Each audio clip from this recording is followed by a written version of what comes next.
Hello and welcome to Two Queens, Two Crowns. I'm your host, KJ Miller, founder, lecturer, and content creator. And this is a bonus episode because, yes, I promised, even while on summer break, our Patreon subscribers would continue to get monthly bonus episodes. So I'm on vacation. No, I'm not on vacation.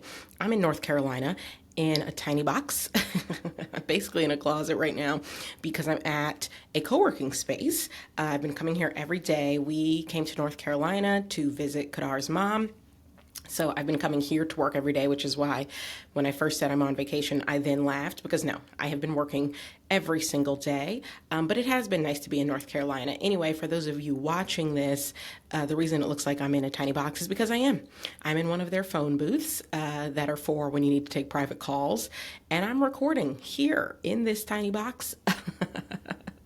So if you're watching along, yes, it looks like I'm in a closet, but I'm very excited because for our bonus episode, I am talking about Kamala Harris and Hillary Clinton. And you know what? I've just been so excited. If you follow me on any of my socials, you know I've been talking about nothing but Kamala Harris since we got the news last Sunday. It's been 10 days, okay? Today is the 31st. We found out on the 21st. It's been 10 days since President Joe Biden stepped down and endorsed Kamala to take his place on the Democratic ticket. And since then, she has done the work and all of the delegates have coalesced around her, and she is the Democratic nominee for president. And I'm thrilled. I'm over the moon. I'm so excited. And yes, if you've seen me on social, you're like, oh, KJ's a political analyst now.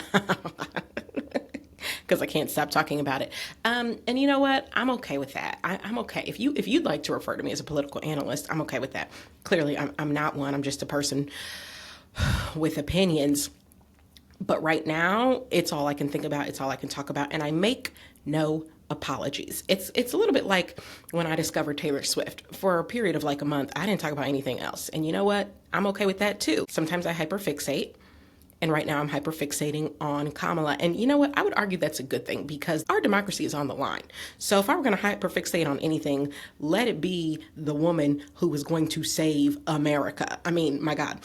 So yes, I'm very, very excited about her. But of course, for Democrats, there is a little bit of a feeling of stress and anxiety because this is not our first time putting a woman at the top of the ticket, okay? We've been here before.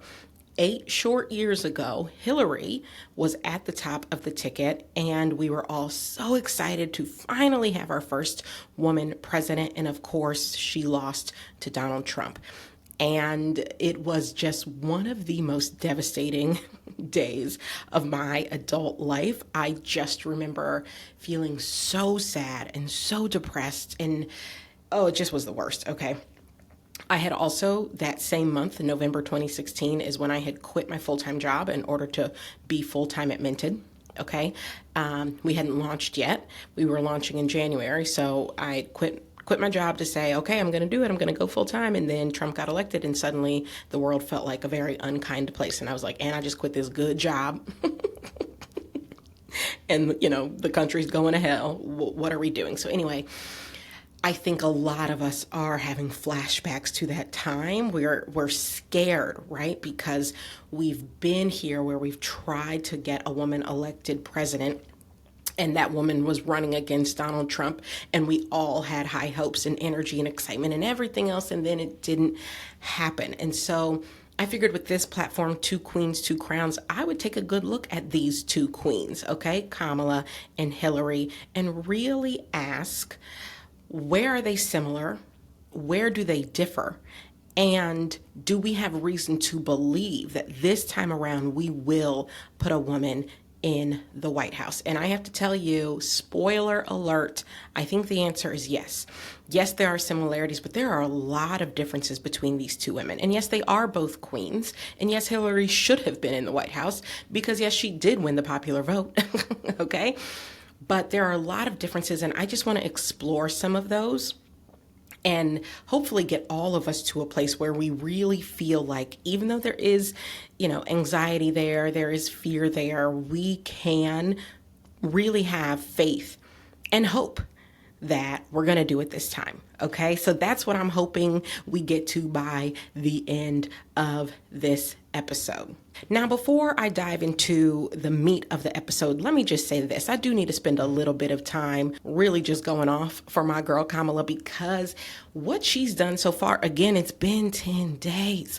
What she has done so far in this campaign is mind-blowing. All right. So first of all, shout out to Black women, because Black women kicked it off. The very night that Biden made his announcement, that very night, 44,000 Black women got on a Zoom, raised over $1.5 million for Kamala, and set the tone. They set the tone. They made it clear, oh, we're in it, and we're in it for her. And she can do this, and she's going to do it with our support. And since then, what have we seen? We have seen every demographic come out in support of Kamala. And it has been, honestly, I'm trying not to get emotional. It has been so amazing. I'll tell you this. What I have loved to see of all the demographics that have come together, okay, Black men, white women, Native women, Native men, the LGBT community. Of all of those groups, I will tell you, I was most touched by white women. I really was. And in fact, I made a TikTok before the white women got on their Zoom. I made a TikTok saying, you know what? A lot of people are wondering, what are white women going to do in this moment? And I hope they will join us in this movement. But the fact is, we did it without them in 2020. Biden had less support from white women than Hillary did, if you can believe that. Okay, less support. And we still won. And so the point I was making was, yes, we want white women to hold hands with us in this moment, but whether they do or don't, we can make this happen, right? And that's kind of a cynical view to take, but honestly, a necessary view to take, because we want Kamala to win, and we're not going to let any one group of people hold us up. Okay. But then I think it was 2 days later, white women held their Zoom. They had over 100,000 people join. They raised over $8 million. And it was just a moment of solidarity that I just personally feel like I hadn't really seen before. And for it to be behind a woman of color, a Black and Asian woman, right? For them to link up arms with us in that way. I say them, but I should say y'all, because I know I have a lot of white women listeners. It honestly just touched me so much, so much. And I think also because now I've always had plenty of white women friends. I went to Harvard twice, okay, which is plenty of white folks. Grew up in the suburbs, okay. So I've always had plenty of white women friends, but I think because I've also recently joined the Swiftie community, which, as we all know, is largely white. I've been kind of thrust even more into what we can call white culture. And happily so. I love Taylor and I've loved the Swiftie community, but it felt almost like this reciprocation, right? Like for me personally, like I've been in these white women spaces, okay, supporting this white woman heavy. And now here all these white women show up to support Kamala heavy. It felt so good and still feels so good. And so I'm so happy about that moment and so happy about what Kamala has accomplished in this short period of time. Okay, she has raised over $200 million. In less than a week, she raised over $200 million. Like I said, we have seen Zooms from every demographic. People are excited. People are showing up. People are volunteering. I have signed up to volunteer for every which thing, okay? Phone banking, text banking, door knocking, this, that, and the third. I'm excited, and I haven't been able to be excited until now. So I want to start just by saying that and acknowledging that, all right? But now let's turn to the issue at hand, which is, how can we be sure? How can we, or maybe not be sure, we don't know anything until it's done, but how can we have confidence and real hope that Kamala will succeed where Hillary failed, right? And so in order to really look at that, I want to dig into three main areas, okay? I want to look at both of their platforms. I want to look at their baggage, okay? Because we know both candidates have baggage. All candidates have baggage. And then I want to look at their opponent because yes, Hillary faced Trump and Kamala is facing Trump, but two different Trumps, okay? A lot has happened in 8 years. I want to dig into each of these three areas to really try and answer the question, how can we have confidence in Kamala in this moment? Okay, so let's start with their platforms. Now, obviously, they're both Democrats, okay? So there's a lot of overlap in their platforms, what they believe in, what they're fighting for, what they're going to vocalize. So what I really want to focus on is what was being emphasized, right? What is being emphasized by Kamala? What was being emphasized by Hillary? And I'll start with Hillary. Now, in Hillary's case, as I went back and sort of reminded myself reading articles from that time period from 2016, she really focused her candidacy on several themes, okay? The ones that really came to the forefront were, one, raising middle class incomes. That was a big policy issue for her. And she actually put out a very detailed economic plan, okay? Quite detailed economic plan for how she was going to do this. Another one was expanding women's rights. Of course, Hillary is known for saying women's rights are human rights. Another one was instituting campaign finance reform. Very important, and she was very vocal about it. And then another one was improving the Affordable Care Act. So she really had a lot of different themes that she was campaigning on. So I'm pulling now from a stump speech that Hillary delivered in 2016 in Florida. She was in Tampa. And I think this was a fairly typical speech for her. So I'm going to pull some quotes from it. She says, "I'm very proud that Tim Kaine and I are running a campaign of issues, not insults, because I believe anybody who is asking for your vote for the most important job, not just in the country, but in the world, should tell you what they plan to do. I do have this. I guess it's an old-fashioned idea. If you're going to ask people for their vote, they ought to have some idea what they're voting for." So that right there tells you this was an issues-driven campaign for Hillary. She felt very strongly that the way she was going to really differentiate herself from Trump, who was all about hurling insults, who was all about, bravado and being negative and only hyping himself up and not really talking about anything substantive, she was going to combat that by talking about the issues. And so the very first issue she starts talking about is the economy. She says, "We are building an economy that works for everyone, not just those at the top." She continues, "We're going to make the biggest investment in new jobs since World War II. Infrastructure jobs like those here at the port. Our roads, our bridges, our tunnels, our ports, our airports, they need work, and there are millions of jobs to be done. And in addition to what you can see, what about our water systems, our sewer systems? We need a new modern electric grid to be able to take in clean, renewable energy that then can move us toward the future we seek."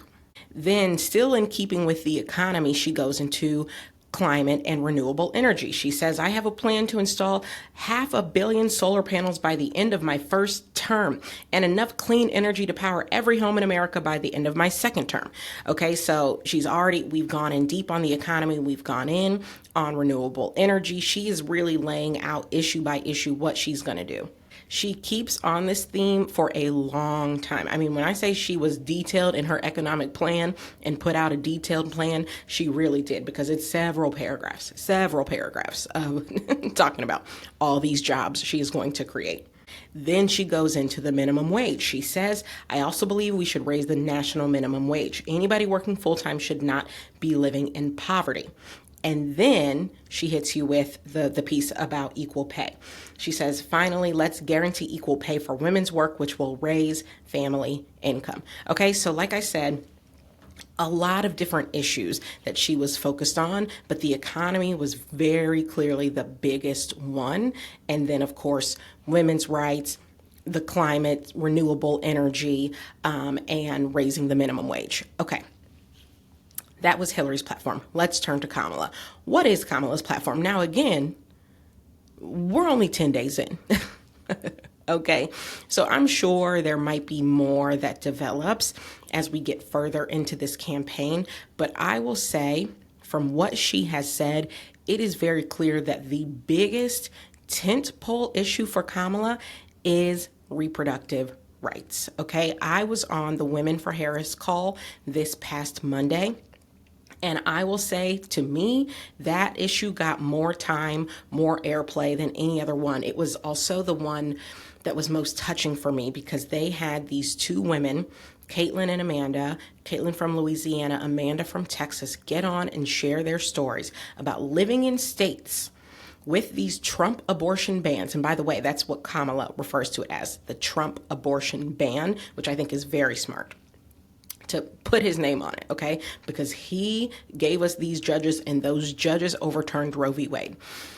So these women shared their stories of going through pregnancies in these states where that ended in miscarriages and not being able to get the health care that they need in order to safely end the pregnancy. These women nearly died because doctors in these hospitals were not willing to give them the care they need because they didn't want to have their license revoked and they didn't want to be thrown in jail.